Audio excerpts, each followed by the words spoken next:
Well, more candidates set to announce a run for the GOP nomination this week. This is both top GOP contenders, former President Donald Trump and Florida Governor Ron DeSantis, taking jabs at one another, giving an early preview as to what voters can expect in this race for 2024. But let's bring in our panel, folks. Never back down, PAC strategic communications director, Matt Wolking. And also joining us is White House Washington reporter Daniel Lippman. Gentlemen, welcome to the show. And we also have our in-studio guests as well. Thank you, Prem.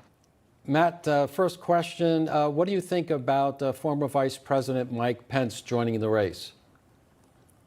Well, he's a very good man, but the fact is this is a two-person race. There simply isn't a path for him. This is a race between Donald Trump and Ron DeSantis.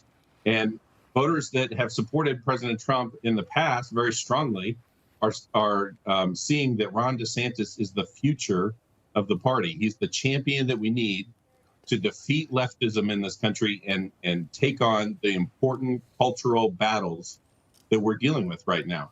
And so that's why he was the star of the show yesterday in Iowa at the Rosen Ride. Donald Trump was nowhere to be seen.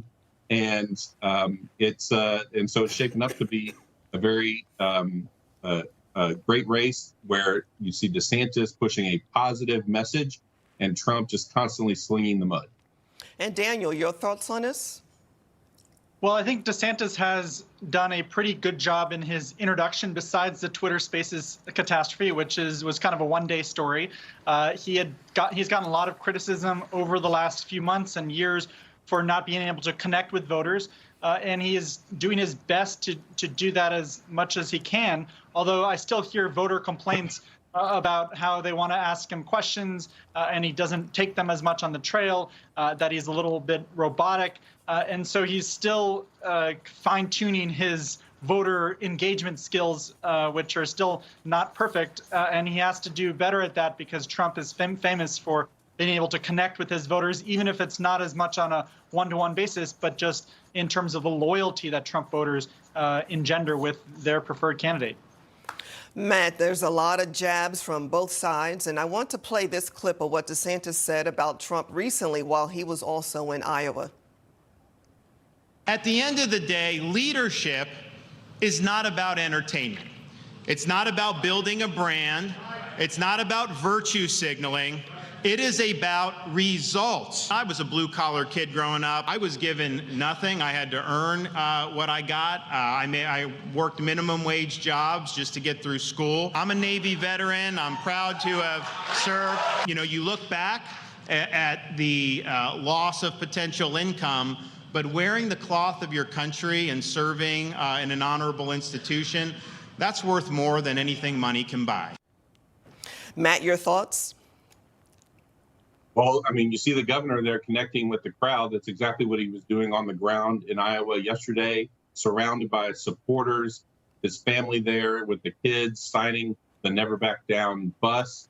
And of course, like I said, Trump was not there, but DeSantis was mixing it up with the crowd, talking to reporters, and he's answering questions from supporters and members of the media at almost all of his events. And so the fact is, Donald Trump has spent this entire year spending over $18 million attacking Ron DeSantis. And that is more money than Trump spent all of last year supporting Republican candidates in the midterms.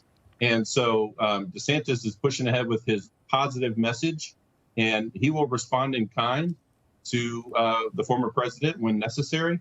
But he's looking to the future.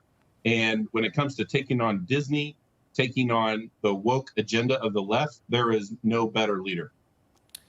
Dan, do you think the increasing attacks between the two candidates, who's going to win that battle? Is it going to hurt each of them, or is it going to hurt both of them? Well, I think, unfortunately, negative ads often work, or else the candidates would not be using them. And so it's too early to say who will be hurt most or help most. But it doesn't seem like Trump's nickname of DeSanctimonious seems to be ringing true with a lot of voters. This is not like Crooked Hillary, where people were repeating that and where people connected, at least on the right, with that term. And so I think Trump has to be very careful in terms of he can attack Trump in some ways about, hey, I can serve eight years if I'm elected. I am the new generation, which is something Nikki Haley uses as well. But he can't go too far because that would piss off the Trump voters he needs to peel away, or the Trump-friendly voters that he needs to not offend them because they still like Trump. They don't want to think to themselves, hey, I made a bad decision when I backed him in 2016 or 2020. They need to take to DeSantis' message of turning the page and embracing a new leader of the best of Trumpism in their view, and some of the baggage that DeSantis doesn't have. So, gentlemen, we have less than a minute left. Matt, your final thoughts, and then Daniel?